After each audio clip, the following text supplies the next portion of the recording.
अस्सलामुअलैकुम व्यूअर्स, हम स्टडी कर रहे हैं टेंसेस ऑफ वर्ब के टॉपिक को और इस सिलसिले में ये हमारी 9th वीडियो है जिसके अंदर हम पास्ट परफेक्ट कॉन्टिन्यूस टेंस को समझने की कोशिश करेंगे। वीडियो में आगे बढ़ने से पहले मेरी आपसे रिक्वेस्ट है कि आप इस वीडियो को पॉज करके एक मरतबा से यहाँ पे ये जो नोट्स दिए गए हैं इनको पढ़ लें, इनको समझ लें और इन पर अमल कर लें, क्योंकि इनके बगैर, इन पे अमल किए बगैर आप इन टेंसेस को मेरे ख्याल में ठीक तरह से नहीं समझ सकेंगे। जी, तो बात करते हैं पास्ट परफेक्ट कॉन्टिन्यूस टेंस की। पास्ट मतलब माजी की बात हो गई है। परफेक्ट कॉन्टिन्यूस, कॉन्टिन्यूस का मतलब जारी है। तो परफेक्ट का मतलब वैसे तो होता है मुकम्मल, लेकिन यहाँ पे आपने मुकम्मल की सेंस में जाएंगे तो आप फंस जाएंगे।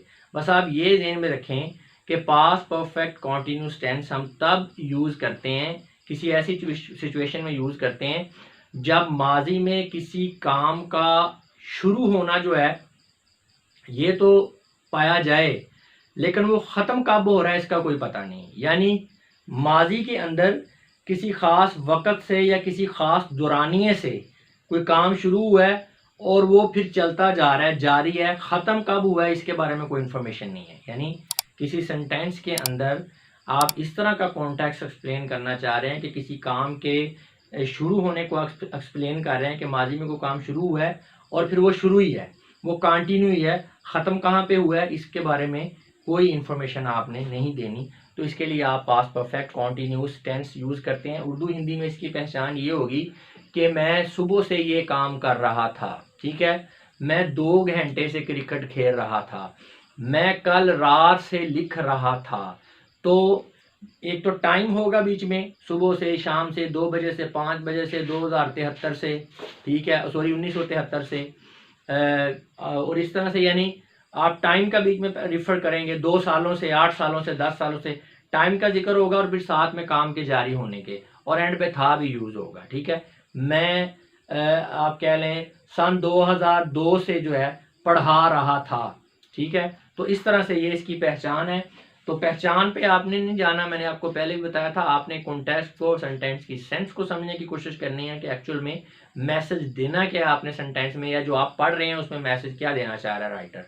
तो इसमें यही है, पास्ट के अंदर कोई काम शुरू हुआ है टाइम के रेफरेंस के साथ और ख़त्म कब हुआ है इसका कोई पता नहीं, वो जारी है, तो वो आपका पास्ट परफेक्ट कॉन्टिन्यूस टेंस है। आप आते हैं हम इसके स्ट्रक्चर की तरफ। बेसिक स्ट्रक्चर का आपको पता है, सब्जेक्ट, वर्ब और ऑब्जेक्ट होता है। अगर वर्ब आपका इंट्रांजिटिव है तो वर्ब नहीं होगा। यहाँ पे हम इंट्रांजिटिव वर्ब को ही मोस्टली ले रहे हैं क्योंकि लिखने में ज़रा आसानी है, आपको समझने में भी आसानी होगी। तो सब्जेक्ट और ऑब्जेक्ट, सब्जेक्ट कोई नाउन हो सकता है या प्रोनाउन हो सकता है, ऑब्जेक्ट कोई भी चीज़ हो सकती है और ऑब्जेक्ट भी नाउन ही होगा।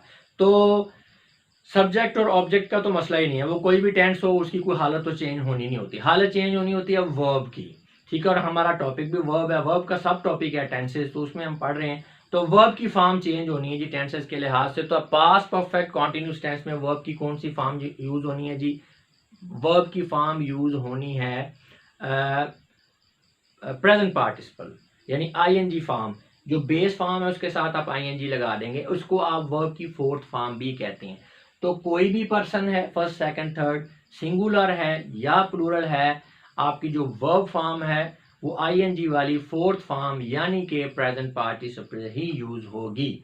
और जो हेल्पिंग वर्ब है वो हैड बीन यूज होगा, पक्का हैड बीन, इसमें कोई चेंज नहीं है, ठीक है ना।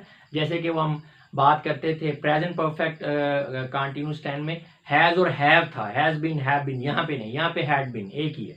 तो सिंपल। अब स्ट्रक्चर में क्या है, वर्ब की फॉर्म प्रेजेंट पार्टिसिपल और उसके साथ हैड बीन, तो ये यूज होगा।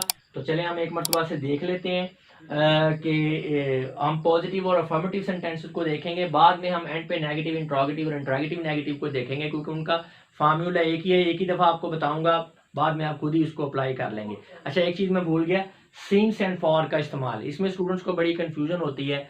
अब सिंस और फॉर हम यूज़ क्यों करते हैं परफेक्ट कॉन्टिन्यूस टेंस में? क्योंकि टाइम को हमने रिफ़र करना होता है। मैं 2 बजे से काम कर रहा हूँ, मैं कल से लगा हुआ हूँ, 2 सालों से कर रहा हूँ, या था, क्योंकि यहाँ पे पास्ट है तो था होगा।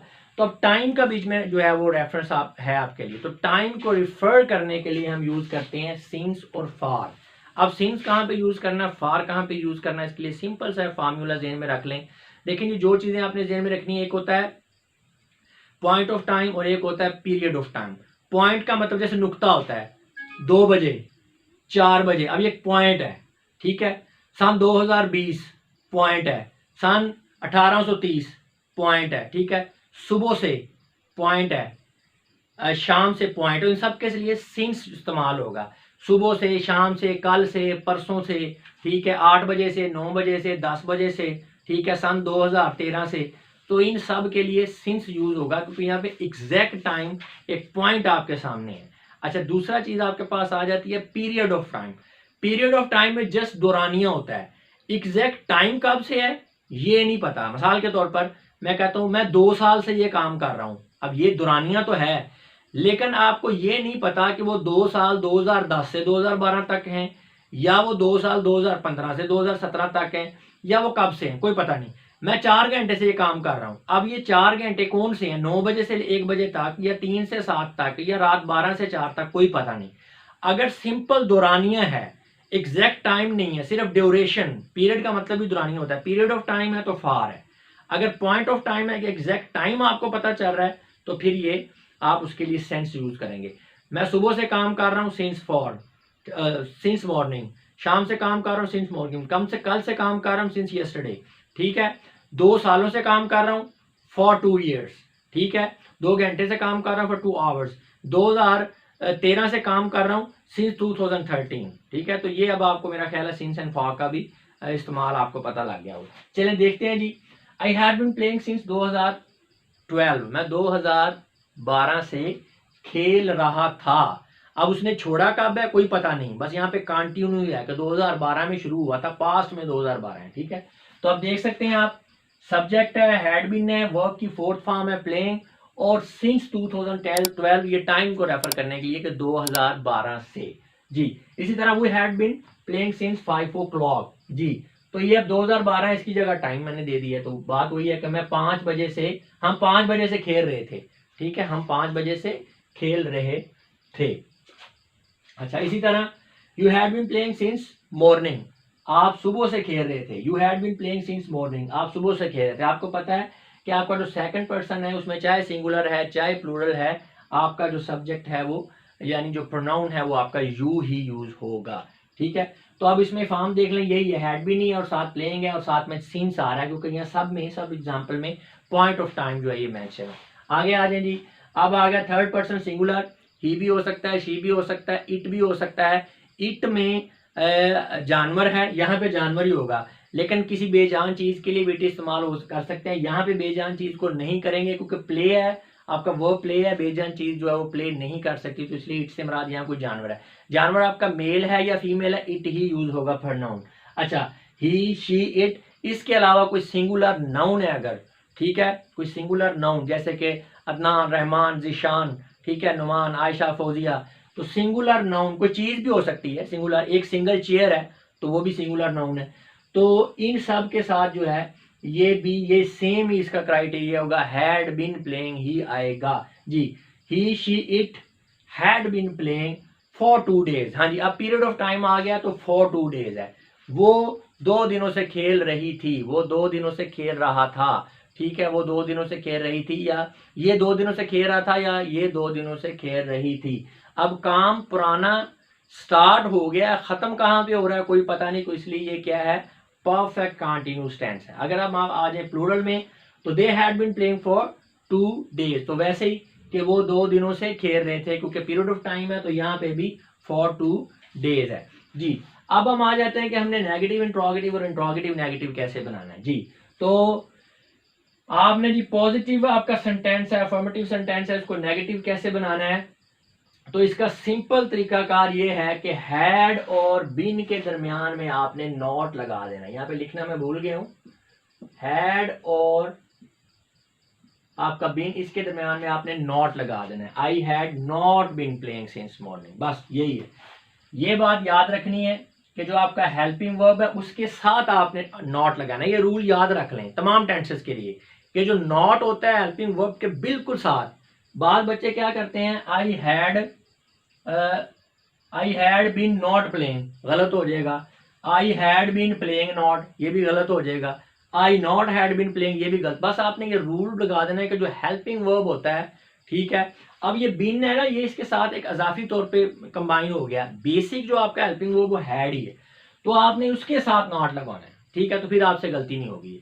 तो I had been playing since 2012, मैं 2012 से खेल रहा था, ठीक है, तो I had not been playing since 2012, मैं 2012 से नहीं खेल रहा था, ठीक है, तो ये आपने नॉट लगा दिया।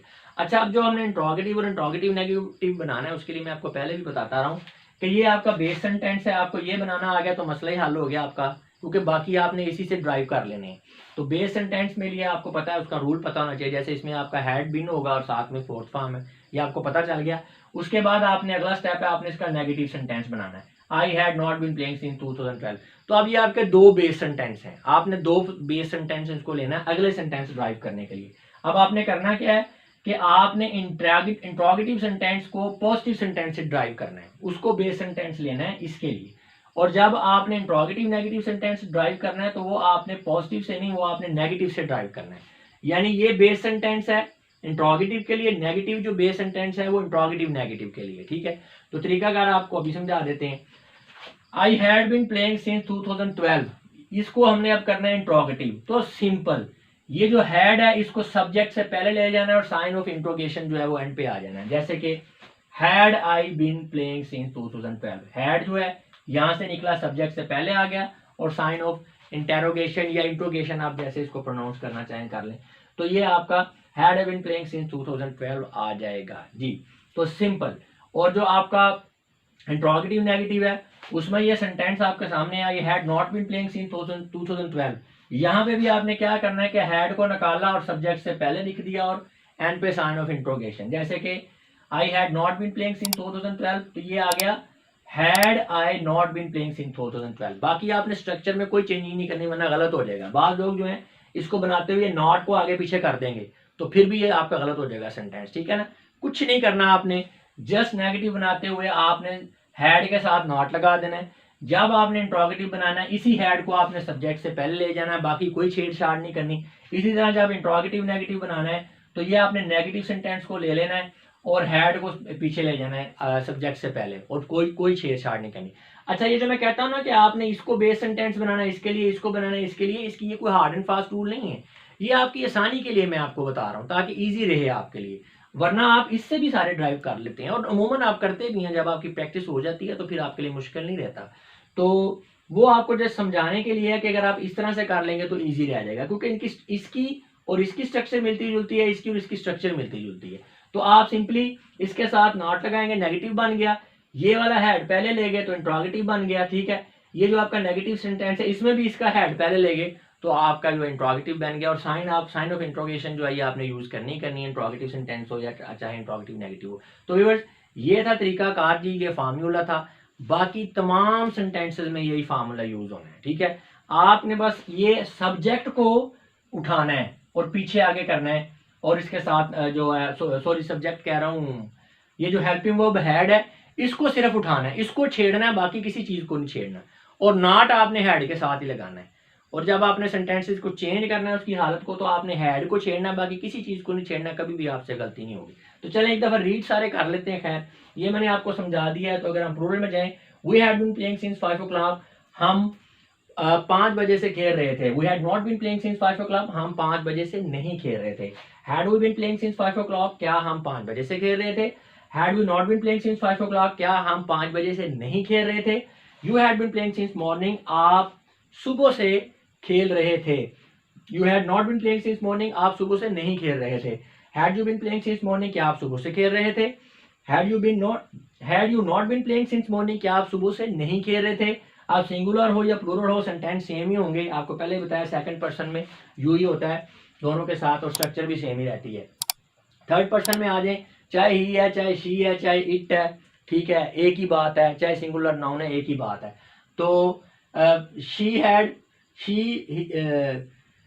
she had been playing for 2 days, ठीक है। he she it had not been playing for 2 days। had she, इसको फिर पढ़ते हैं जरा, एक को ले लें या ही को ले लें या शी को ले लें या इट को ले लें, वो आसानी रह जाएगी जरा समझने में। she had been playing for 2 days, वो 2 दिनों से खेल रही थी। she had not been playing for 2 days, वो 2 दिनों से नहीं खेल रही थी। Had she been playing for 2 days, क्या वो 2 दिनों से खेल रही थी। Had she not been playing for 2 days, क्या वो 2 दिनों से नहीं खेल रही थी। प्लूरल में आ जाए, they had been playing for 2 days, वो 2 दिनों से खेल रहे थे। They had not been playing for 2 days, वो 2 दिनों से नहीं खेल रहे थे। Had they been playing for 2 days, क्या वो 2 दिनों से खेल रहे थे। Had they not been playing for 2 days, क्या वो 2 दिनों से नहीं खेल रहे थे। परेशान नहीं होना, जब आप प्रैक्टिस करेंगे ना तो फिर आपको ये सोचना नहीं पड़ेगा बहुत ज्यादा। जैसे अभी हम तरद्दुद कर रहे हैं कि जी हैड कहाँ पे लगना है, नॉट। जब आप प्रैक्टिस करेंगे तो ये आपके ऑटोमेटिक रिस्पॉन्स में आ जाएगा, लिखते हुए आपको पता भी नहीं चलेगा, आप एंड फर फर लिखते रहेंगे और ये ऑटोमेटिकली सारा हो जाएगा। लेकिन इसके लिए बहुत ज़्यादा प्रैक्टिस की जरूरत है। प्रैक्टिस नहीं करेंगे तो फ़ायदा नहीं है इन रूल्स को करने का। मैं बार बार कहता हूँ प्रैक्टिस किया करें, और प्रैक्टिस एक्सरसाइजेज भी इंशाल्लाह हम आपको करवाएंगे मजीद आपकी प्रैक्टिस को इम्प्रूव करने के लिए। तो व्यूअर्स, मैं उम्मीद करता हूँ कि इस वीडियो को देख लेने के बाद आपका पास्ट परफेक्ट कॉन्टिन्यूस टेंस का जो कॉन्सेप्ट है अच्छी तरह से क्लियर हो चुका होगा। मैं आप लोगों से इजाजत चाहूंगा, अपना बहुत सा ख्याल रखिएगा। आपकी इस बातों का बहुत बहुत शुक्रिया। खुदा हाफिज।